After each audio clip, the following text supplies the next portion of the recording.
اپنے علاوہ کسی اور کی نہیں سوچتا۔ تو پھر شاید ایرانی صدر اسی لیے آئے کہ پاک ایران ٹینشنز ختم کرنی ہے، اس کے لیے ایرانی صدر کو آنے کی کیا ضرورت تھی؟ اس کے لیے تو چھوٹے ڈپلومیٹ بھی یہ کام کر سکتے ہیں۔ اور اگر اس معاملے کو حل کرنے آئے ہیں کہ انڈیا ایران اور افغانستان کے تھرو بلوچستان میں جو ٹیررزم کر رہا ہے، تو بھائی جان اس کے لیے آپ کا اپنا گھر صاف ہے۔ یعنی بلوچستان میں جو دونوں طرف سے، پاکستان اور ایران دونوں طرف سے جو ہوا ہے ابھی تک، یہ اس کی ایکسپلائٹیشن ہے انڈیا کی طرف سے۔ تو پھر کیوں آئے ہیں ایرانی صدر؟ اٹس اے کلیئر ڈسیپشن، یعنی دھوکے بازی یا مس کیلکولیشن۔ مس کیلکولیشن کیسے؟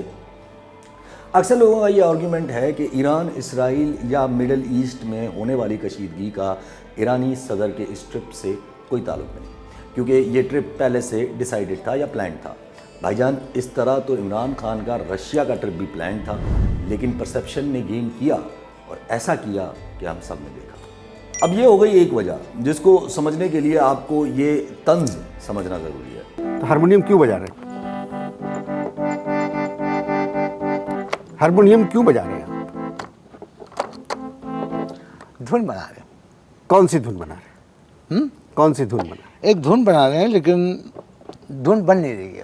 دوسری وجہ اور مشکل وجہ میں بھی پاکستان اس بار چاہ رہا ہے کہ یا پاکستان کی اس بار واقعی نیت ہے کہ ایران کے ساتھ ٹریڈ کی جائے یا ایران کے ساتھ تعلقات کو بڑھایا جائے، کیونکہ امریکہ تو ہماری اس وقت کوئی مدد نہیں کر پا رہا۔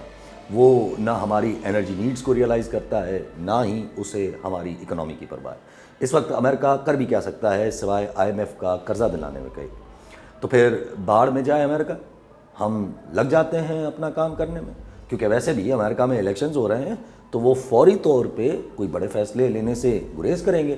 تو پھر ہم کیوں نہ پاکستان کے بارے میں سوچیں اور فائنلی سوچیں اور امریکہ کی مجبوریوں کو ملک کے فیور میں ایکسپلائٹ کریں۔ لیکن سچ بتائیں، اس بات پہ کسی کو بھی یقین ہے؟ نہیں نا۔ کیوں؟ کیونکہ یہ راستہ مشکل اور ابھی کے حالات دیکھ کے امپاسبل نظر آ رہا ہے۔ اس راستے میں صرف امریکہ کی مجبوریاں نہیں ہیں، ہمارے ملک کے چلانے والوں کی بھی ہیں، اور امریکہ کی مجبوریاں تو پھر بھی ایڈمنسٹریٹو ہیں، ہمارے ملک کے چلانے والوں کی مجبوریاں تو پرسنل اور سیاسی ہیں۔ وہ 3 ویل وشرز آف پاکستان جو نکلے ہیں پاکستان کو بچانے کے لیے، وہ ابھی تک گھوم ہی رہے تھے، تو یہاں سے یہ بائی الیکشن کی صورت میں جواب آتا ہے کہ کون سی باتیں کرنے نکلے ہو آپ، لیکن پھر بھی باتیں تو ہوں گی۔ یہ بات اور کھل کے سامنے آ جائے تو پھر ہم بھی واضح بتا دیں گے کہ عمران خان نے کتنے اپنے پرنسپل اسٹینڈ سے ہاتھ اٹھایا ہے، کیونکہ ایکسٹینشن کا نام سن کے نہ صرف فوجیوں کے بلکہ ہمارے سیاستدانوں کے بھی کان کھڑے ہو جاتے ہیں۔ جس دن ہماری اسلام آباد ہائی کورٹ مل کے بیٹھتی ہے، اسی دن مہم شروع ہو جاتی ہے ان 6 ججز میں سے ایک جج کے اوپر۔ پچھلی بار ریفرنس داخل کیا گیا تھا جسٹس محسن اختر کیانی کے اوپر، جن کے اوپر الزام تھا کہ انہوں نے باقی ججز کو بھڑکایا ہے اور خط لکھوایا ہے ہمارے اداروں کے خلاف، اور اب اس بار تلوار جسٹس بابر ستار کے اوپر لٹک رہی ہے۔ مطلب اتنے بھونڈے طریقے سے پریشر دیا جائے گا، اتنا اندازہ نہیں تھا۔ جسٹس بابر ستار کے اوپر الزام ہے کہ وہ امریکن ہیں یا اگر رہے ہیں تو اس چیز کا حساب دو، وہ بھی سوشل میڈیا کے ذریعے۔ مطلب یار